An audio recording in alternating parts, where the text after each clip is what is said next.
Quero convidá-los a abrir a Bíblia na carta de Paulo a Tito, no capítulo 2.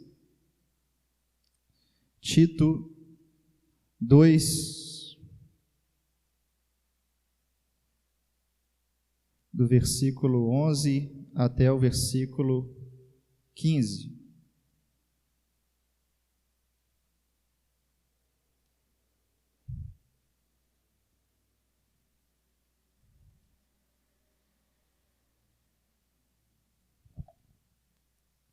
Diz assim a palavra de Deus: Porquanto a graça de Deus se manifestou salvadora a todos os homens, educando-nos para que, renegadas a impiedade e as paixões mundanas, vivamos no presente século sensata, justa e piedosamente, aguardando a bendita esperança e a manifestação da glória do nosso grande Deus e Salvador Cristo Jesus, o qual a si mesmo se deu por nós, a fim de remir-nos de toda iniquidade e purificar para si mesmo um povo exclusivamente seu, zeloso de boas obras.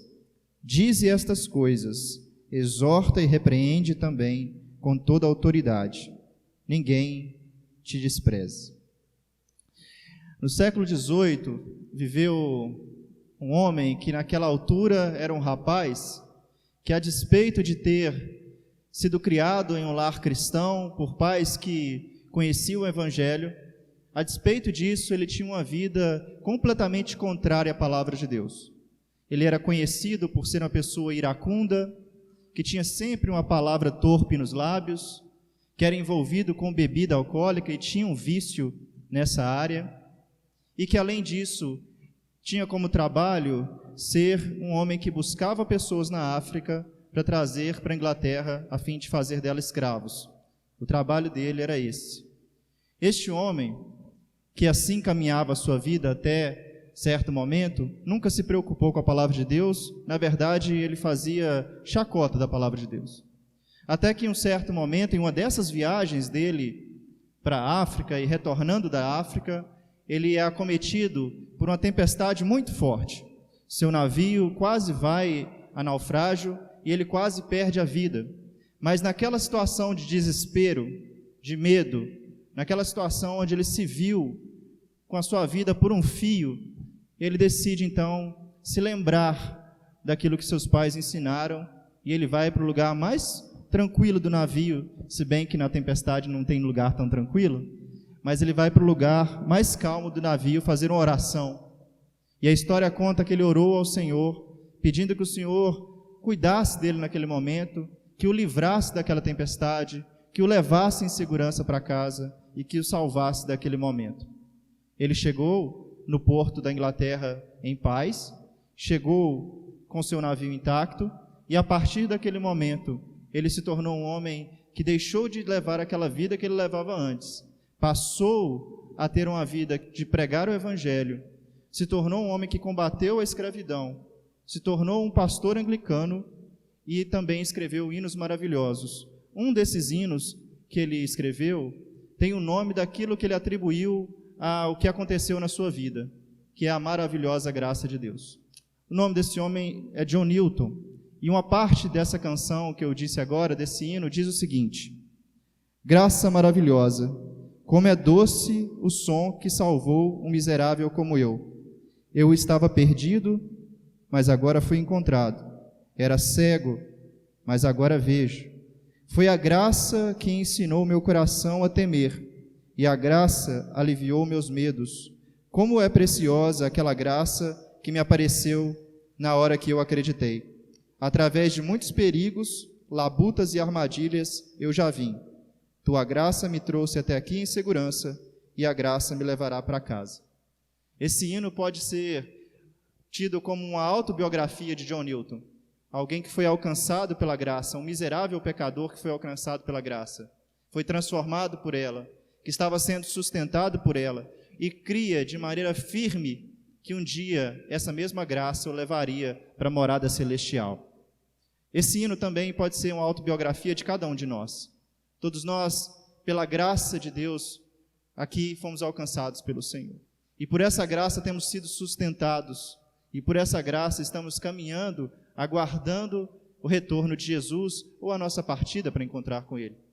Esses são os benefícios da graça de Deus: salvar, nos ensinar e nos preparar para a glória. E é sobre isso que o apóstolo Paulo está falando nesse trecho que nós acabamos de ler aqui agora, sobre os benefícios da graça de Deus, sobre como a graça de Deus, quando ela se manifestou, ela trouxe benefícios que transformaram a nossa vida. Para que a gente entenda um pouco do que está acontecendo aqui, nós precisamos entender para quem Paulo está escrevendo. Paulo está escrevendo para um dos seus jovens pastores, dos seus pupilos, chamado Tito. Tito está numa região chamada Creta, numa ilha, onde uma igreja foi plantada, mas estava bem no início, e ele tinha que dar continuidade a esse trabalho.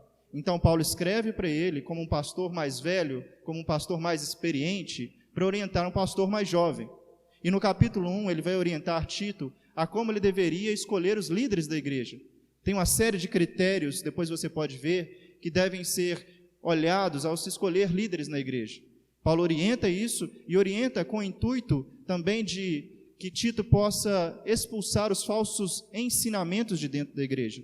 Seriam esses os líderes que seriam os responsáveis por combater os falsos mestres que estavam entrando dentro da igreja. Por isso a importância de se relacionar com sabedoria, se relacionar com um critério específico. Mas aí, no capítulo 2 em diante, o apóstolo Paulo passa a ser mais prático. Ele começa a tratar do pastoreio da igreja.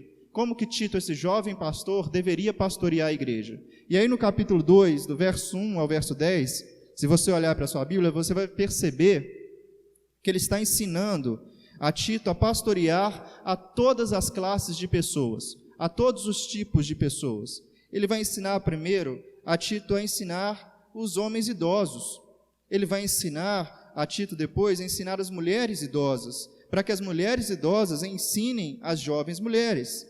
Ele vai instruir os jovens, os moços aí no texto, a serem criteriosos, a terem sabedoria. Ele vai ensinar o próprio Tito a ser um padrão, a ser um jovem exemplo para aquela igreja. E ele vai ensinar também aos servos, que eram escravos nessa época, a servirem ao seu Senhor, de uma maneira que glorifique ao verdadeiro Senhor, que é o Senhor Jesus Cristo.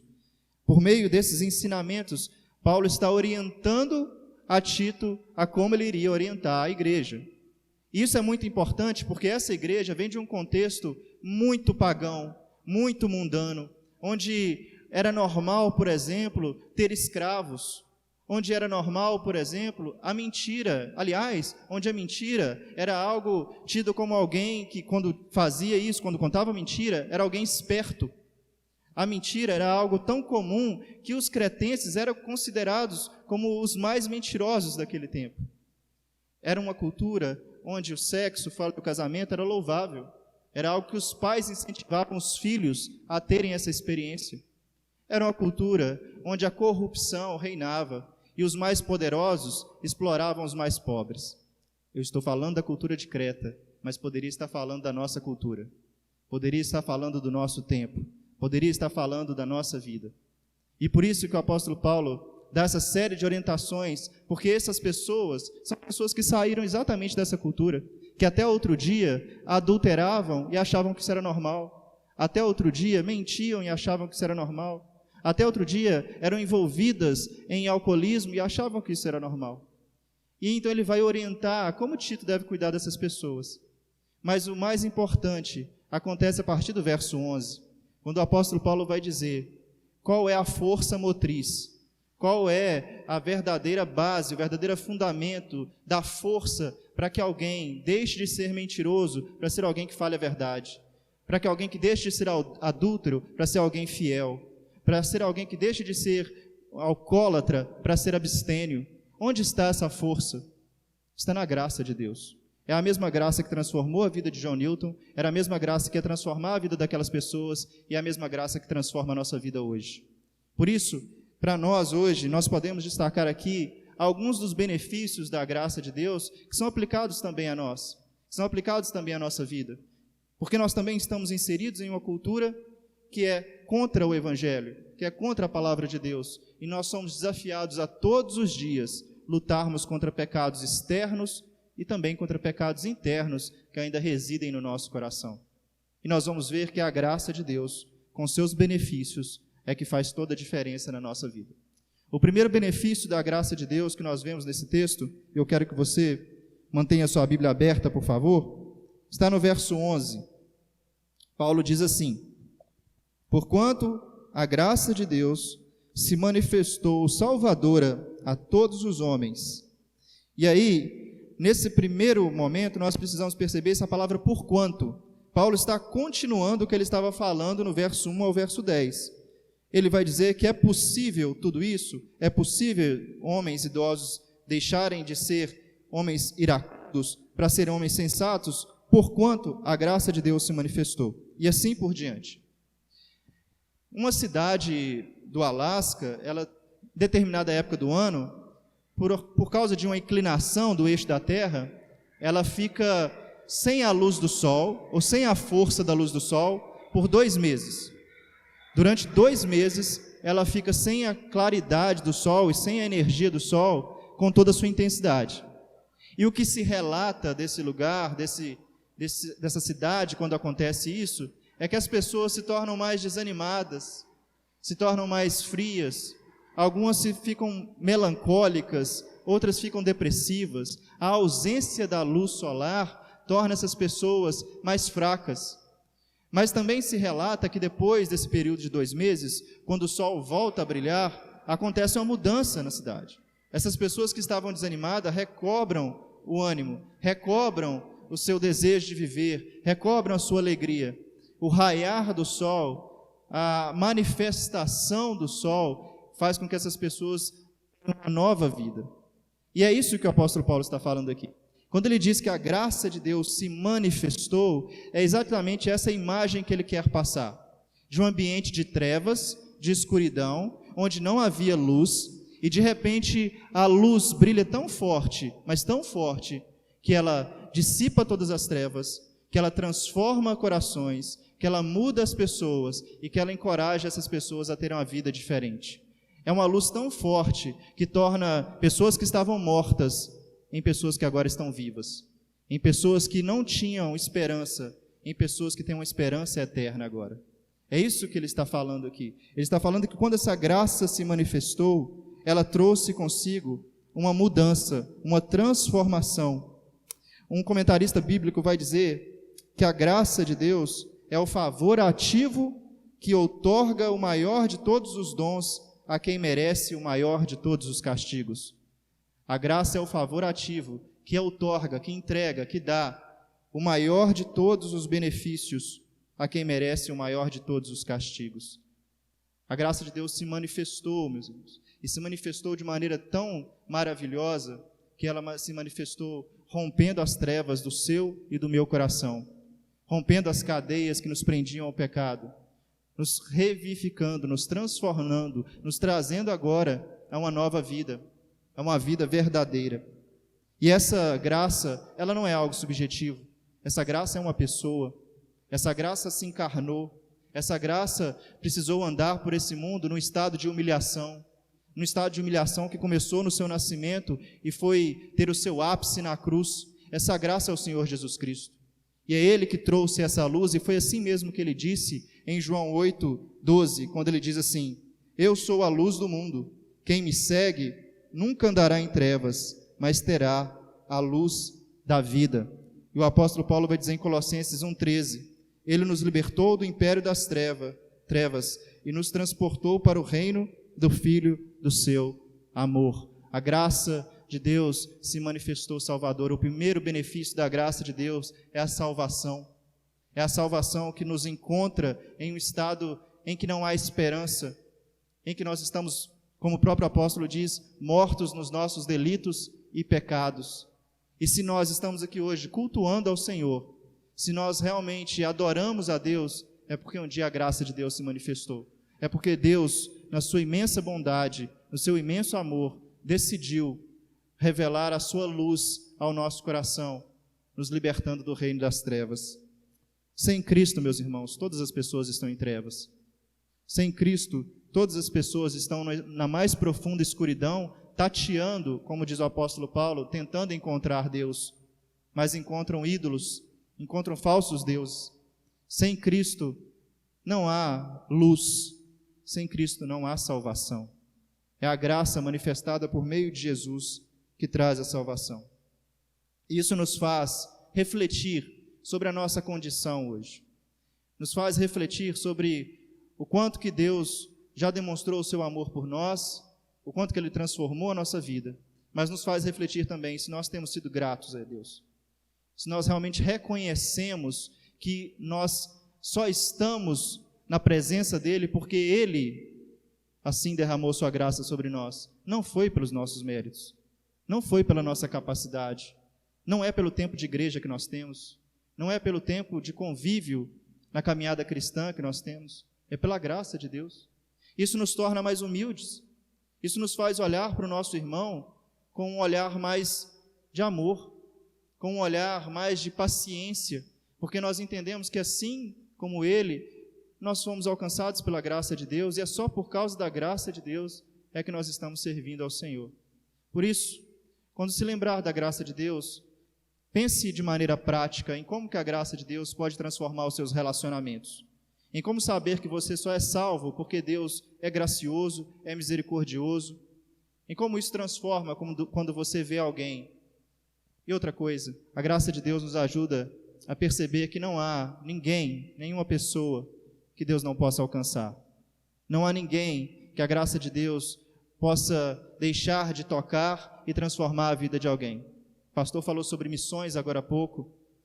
Nosso olhar sobre missões deveria ter esse olhar da graça de Deus, entender que Deus tem pessoas em todos os lugares que Ele quer salvar, transformar por meio da sua graça, por meio do seu amor. É a graça de Deus, esse benefício maravilhoso que nos alcança e por meio do qual também outras pessoas são alcançadas. Esses benefícios não param por aí. O texto nos diz ainda que a graça de Deus, além de nos revelar a salvação, ela também nos ensina a viver como salvos. Verso 12 ao verso 14, diz assim: a graça de Deus, educando-nos para que, renegados a impiedade e as paixões mundanas, vivamos no presente século sensata, justa e piedosamente, aguardando a bendita esperança e a manifestação da glória do nosso grande Deus e Salvador Jesus Cristo, o qual a si mesmo se deu por nós, a fim de remir-nos de toda iniquidade e purificar para si mesmo um povo exclusivamente seu, zeloso de boas obras.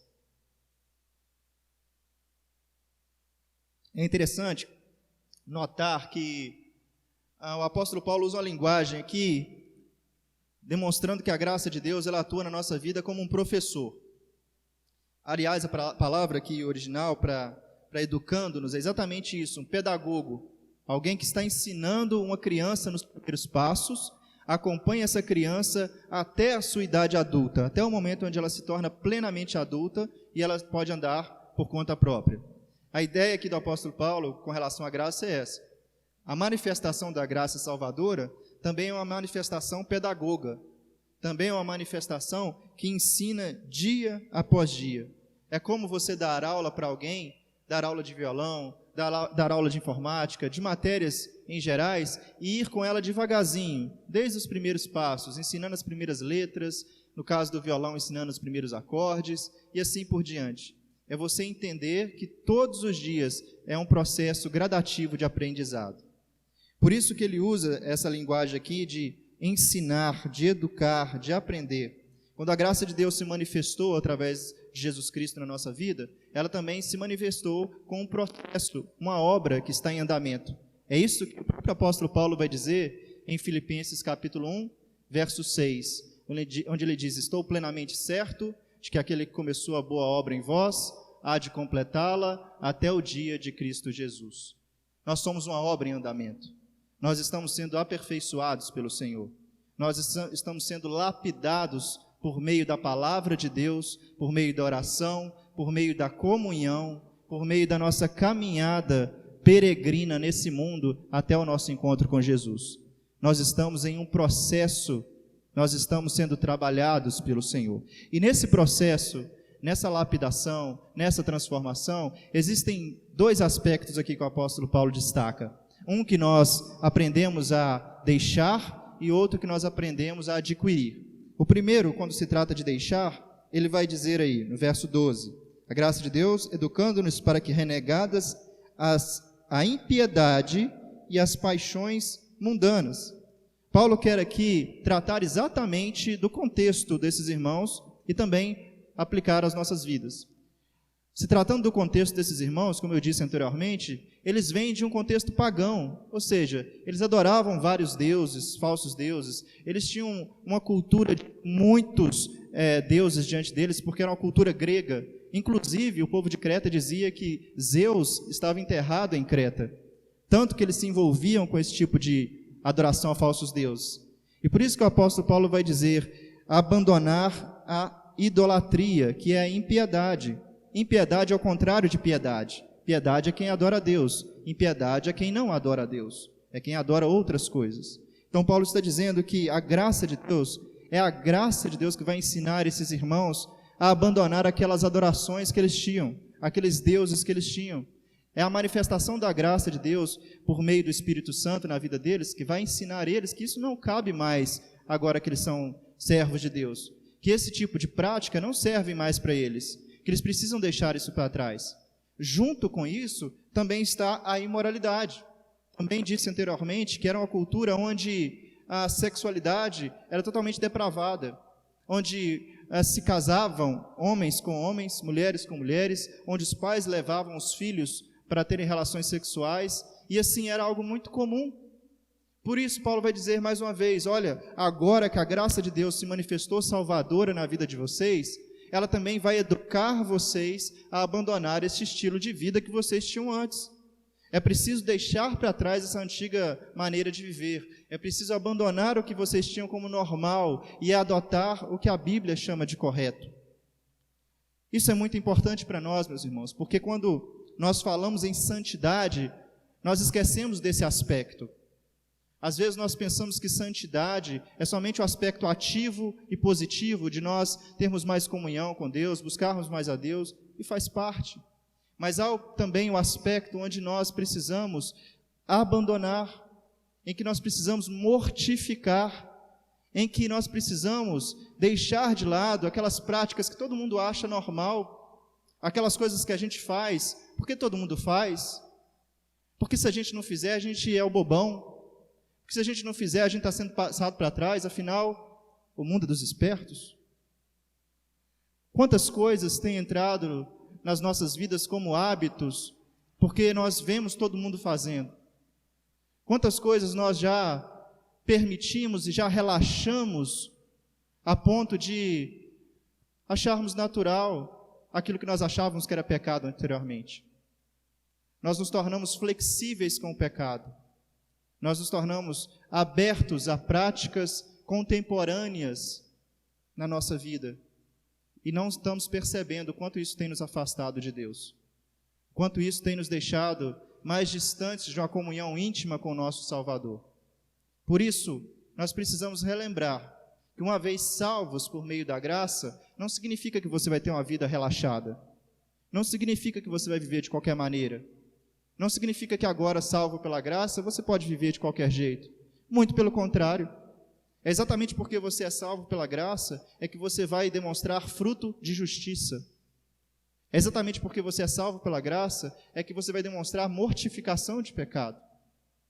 E além de mortificar o pecado, ele diz também que a gente deve adquirir uma maneira positiva de viver também. Ele diz aí que nós devemos imitar o padrão de Cristo nos nossos relacionamentos.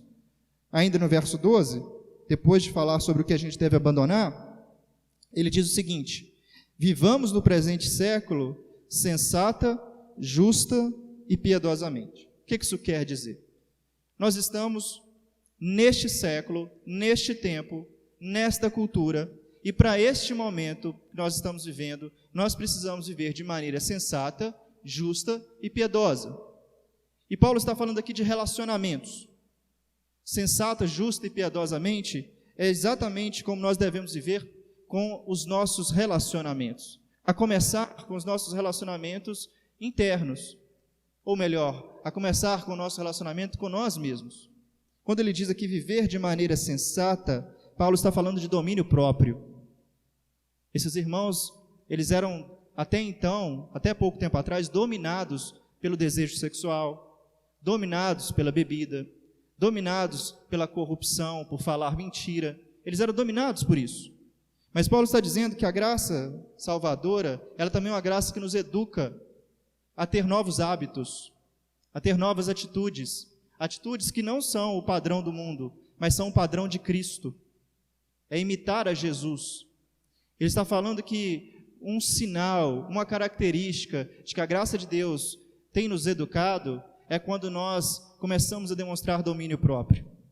Quando nós começamos a demonstrar domínio próprio, quando nós somos ofendidos, quando nós somos humilhados, quando as coisas não saem do jeito que a gente gosta, e quando a gente também precisa lutar contra algum pecado sexual, algum pecado de vício, algo que quer nos dominar.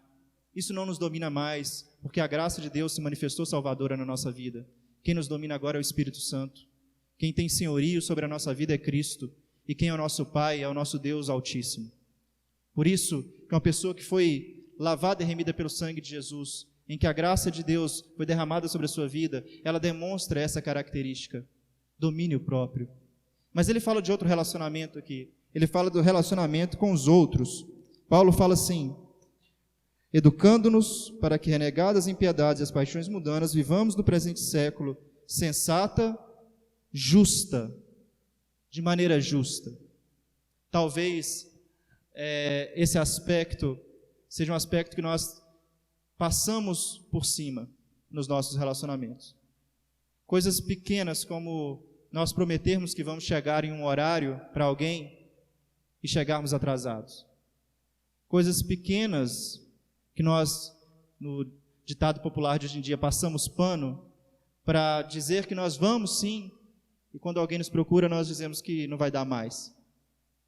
Coisas pequenas como a gente manter a nossa palavra, mas são coisas tão importantes para demonstrar que a graça de Deus está se manifestando em nós. Perceba, tudo isso que eu falei é algo comum do nosso tempo. Chegar atrasado, dizer que vai e não vai, falar coisas que nós nem sabemos se é verdade ou não. Tem pessoas que, mesmo dizendo-se cristãs, têm tranquilidade em enganar o seu irmão, têm tranquilidade em mentir.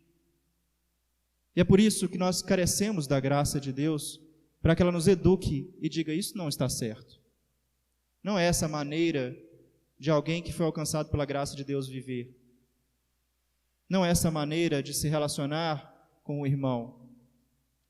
Por isso que Paulo diz que ela nos educa e nos ensina nisso. Por último, o último relacionamento que ele diz que a graça de Deus demonstra e nos ensina a ter é com o próprio Deus. Ele diz, depois de dizer que ela vai ser um aspecto sensato, um aspecto justo, ele também diz que tem um aspecto piedoso. Um aspecto piedoso. Você talvez se lembre, se você tem mais tempo de convertido, que nos primeiros anos, ou talvez nos primeiros meses, você tinha mais desejo de ler a palavra do Senhor. Você tinha mais desejo de orar, tinha mais desejo de buscar a Deus. E esse era um sinal de como que a graça de Deus te transformou, de como que a graça de Deus está te educando a buscar a Deus. Mas talvez você, com o passar do tempo, tenha se esquecido da importância de algo fundamental, que é ter comunhão com o Senhor todos os dias. Que é ter um tempo separado em que você fica longe do seu celular, longe de qualquer distração, em que você separa aquele tempo para ler a palavra, para orar e ter intimidade com o Senhor. Não é possível você conhecer mais o Senhor orando 5 minutos antes de dormir e cochilando no meio da oração ainda. Não é possível você ter comunhão com o Senhor lendo apenas o versículo bíblico que aparece no aplicativo do celular naquele dia. É preciso que você dedique tempo. Paulo está falando desse relacionamento. É a graça de Deus que nos ensina, nos educa, nos encoraja, nos anima, nos fortalece para todos os dias separar um tempo e buscar o Senhor. Nenhuma pessoa que não foi alcançada pela graça de Deus quer esse tipo de relacionamento. Ninguém que não foi alcançado pela graça de Deus pensa ou almeja buscar a Deus. Esse é o padrão, esse é o normal. Mas é muito estranho quando alguém diz que foi alcançado pela graça de Deus e diz amar a Deus, amar a sua presença. É muito estranho que essa pessoa não dedique nenhum momento do seu dia para conversar com o seu Deus, para buscar conhecer Ele mais por meio de onde Ele se revela, que é por meio da palavra. Precisamos rever o nosso relacionamento com o Senhor. E pela misericórdia de Deus, pela graça de Deus, nós somos encorajados hoje a fazer uma avaliação de como tem sido a nossa vida devocional, de como tem sido o nosso relacionamento com o Senhor, como tem sido o nosso relacionamento com as pessoas e como tem sido o nosso relacionamento com nós mesmos. É certo que a graça de Deus educa. A pergunta que nós fazemos é: você tem aprendido? As lições da graça de Deus têm sido aprendidas por você? Faça uma reflexão do seu tempo de convertido, do seu tempo em que a graça se manifestou, e pense por um instante no que você já teve que abandonar por amor a Deus, e naquilo que você foi transformado de velha criatura em nova criatura. Pense no quanto que antes você não tinha interesse por ler a Bíblia, e pense no quanto de interesse que você tem hoje. Algo mudou? Houve alguma mudança? Esse texto, essa mensagem, meus irmãos, é um alerta para cada um de nós, para que a gente não permita que a nossa vida de oração, de leitura da palavra, permaneça fria, inoperosa, ociosa. Precisamos lembrar que exatamente porque nós somos alcançados pela graça de Deus, nós precisamos cada dia mais buscar a graça de Deus. Mas em último lugar, essa graça que nos salva, essa graça que nos ensina, ela também nos aponta para a verdadeira alegria. Verso 13 e 14, diz assim: aguardando a bendita esperança e a manifestação da glória do nosso grande Deus e Salvador, Cristo Jesus, o qual a si mesmo se deu por nós, a fim de remir-nos de toda iniquidade e purificar para si mesmo um povo exclusivamente seu, zeloso de boas obras. Não sei se você notou, mas esse texto ele tem uma dinâmica de passado, presente e futuro. Nós temos a graça de Deus se manifestando em um período, nós temos o presente da graça de Deus ensinando, e nós temos o futuro da graça de Deus se manifestando gloriosamente. Nós estamos vivendo exatamente entre esses dois períodos, entre a graça que já se manifestou salvadora e a graça que vai se manifestar gloriosa. Neste período é que nós estamos vivendo. E Paulo vai dizer então que enquanto nós aguardamos essa manifestação gloriosa, nós aguardamos com uma esperança, com uma bendita esperança. Eu não sei se você já ficou no ponto de ônibus, em que você tinha o costume de pegar o ônibus, e de repente chegou alguém que não tinha costume de pegar o ônibus e te fez aquela pergunta: aqui passa aquele ônibus? E aí você fala: passa? Quanto tempo leva para passar?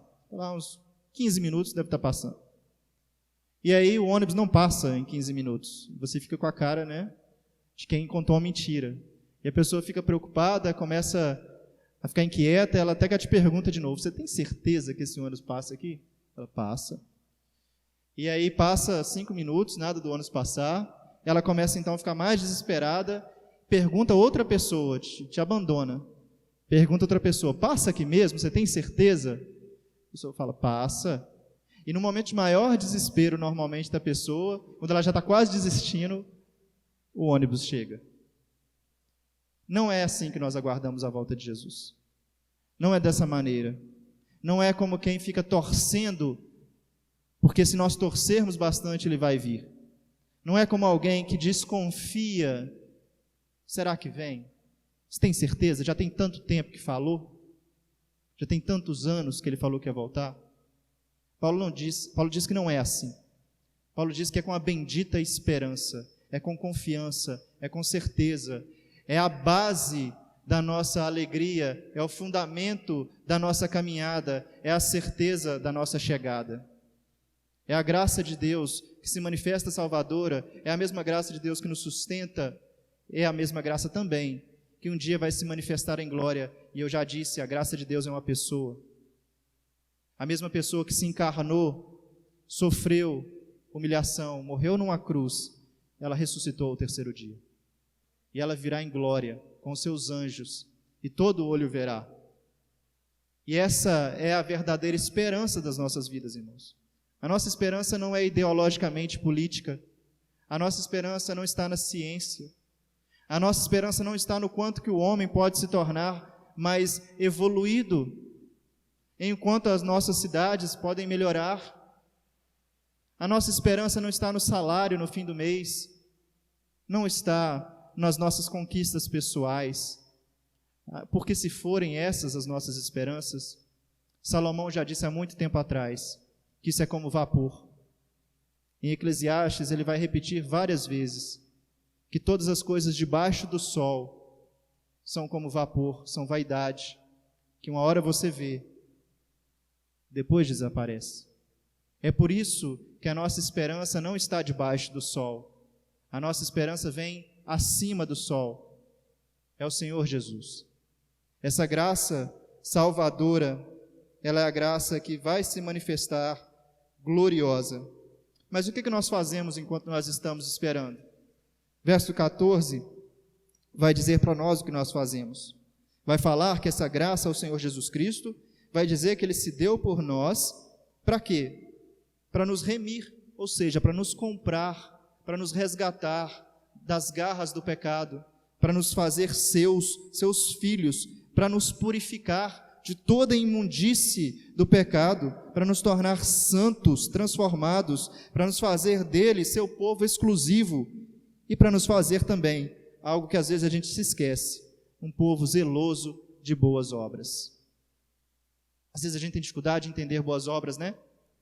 Ou a gente vai para o extremo de pensar que boas obras garantem salvação, ou às vezes a gente vai para o outro extremo de pensar que boas obras não se aplicam mais a nós porque nós somos salvos pela graça.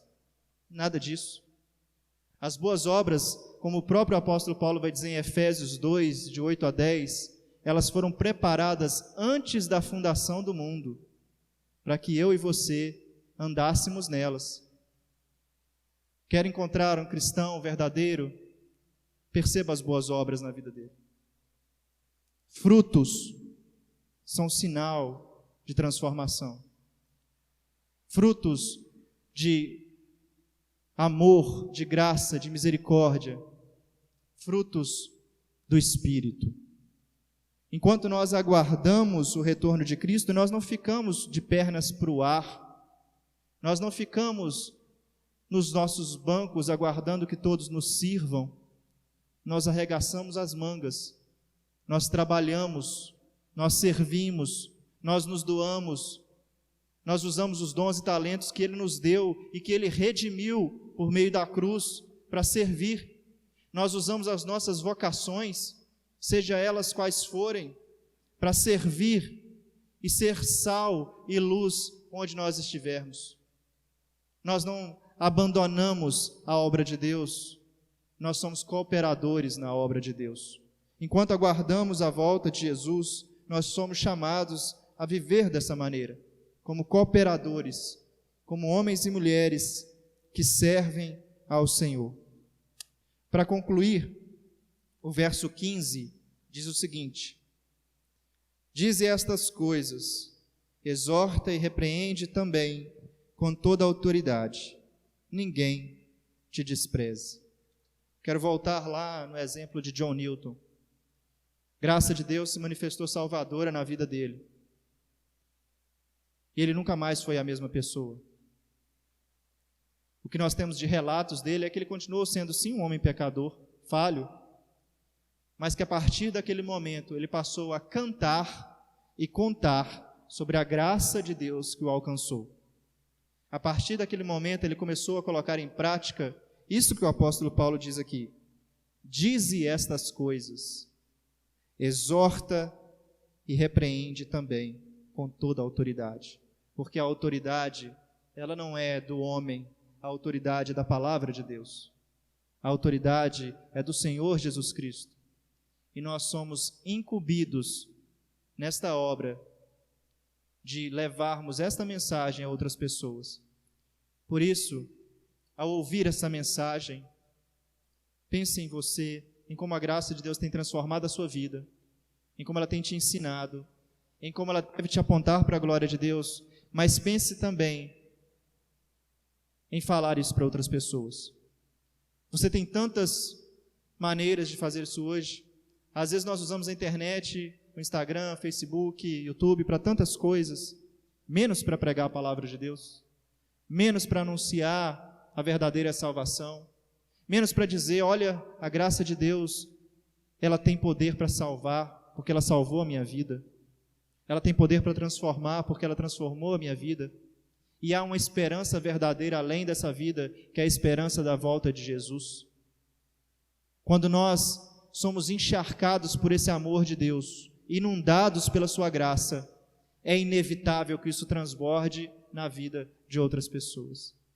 Por isso, meu desafio para você nessa semana, meu encorajamento para você nessa semana, é que você lembre-se dessa mensagem, aplique a sua vida, mas também fale dela para outras pessoas.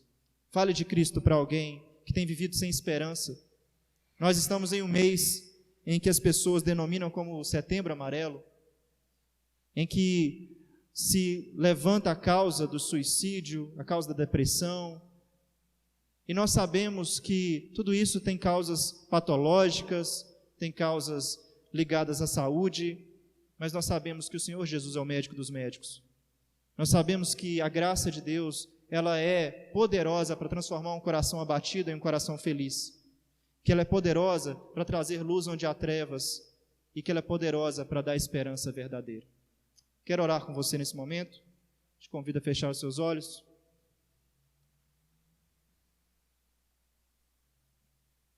Coloque diante de Deus uma pessoa, seja da sua família, seja do seu trabalho, dos estudos, alguém que você sabe que carece dessa graça para ser salvo.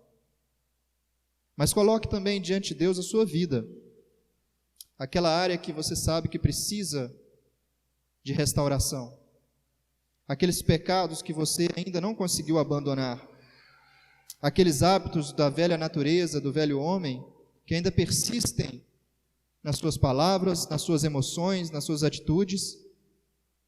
Coloque diante do Senhor também que você quer conhecer cada dia mais a Ele e aguardar a Jesus.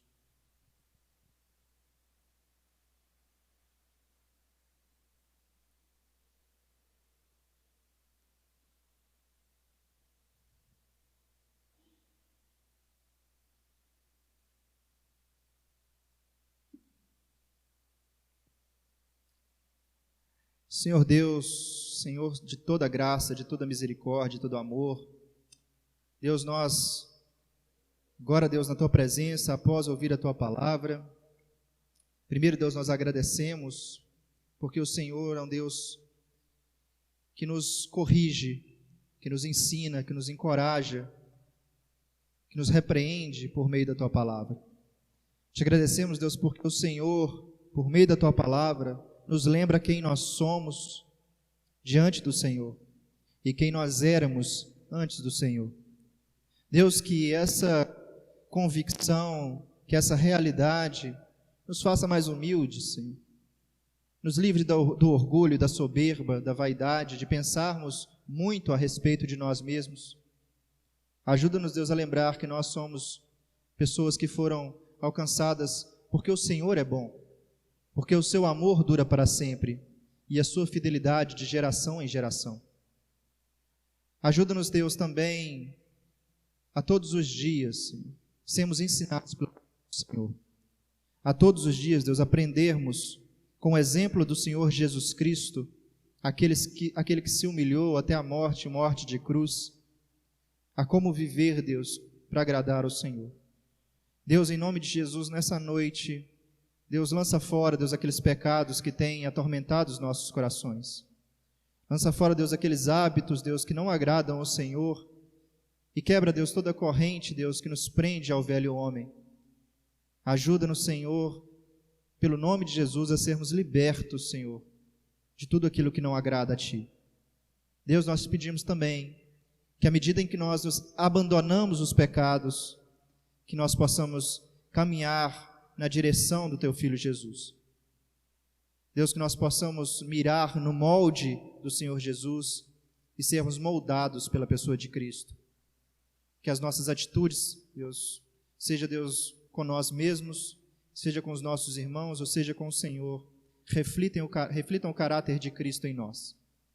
E Deus, ajuda-nos a lembrar também que a nossa esperança não está nessa vida, que a nossa verdadeira alegria, a nossa plena satisfação não se encontra nos bens materiais, não se encontra na saúde, não se encontra nos políticos, não se encontra nesta vida, mas se encontra no Senhor Jesus Cristo. Ajuda-nos, Deus, a esperar a volta de Jesus com, Deus, uma ansiedade boa, Deus, uma ansiedade que todos os dias nós aguardamos a volta de Jesus e temos a esperança de que vai ser amanhã a volta de Jesus. Coloca-nos, Deus, assim, Deus, em conexão, Deus, com o Senhor. E ajuda-nos, Deus, também, aonde o Senhor nos colocou, a anunciar essa graça a outras pessoas, a sermos sal e a sermos luz em um mundo de trevas, a levarmos o bom perfume de Cristo por onde nós caminharmos, e a sermos, Deus, como luzeiros neste mundo, apontando para a luz maior, que é o Senhor Jesus Cristo. Te agradeço, Deus, pela Tua presença conosco, pela Tua palavra, e peço, Deus, que o Senhor continue nos abençoando nessa semana, em nome de Jesus. Amém.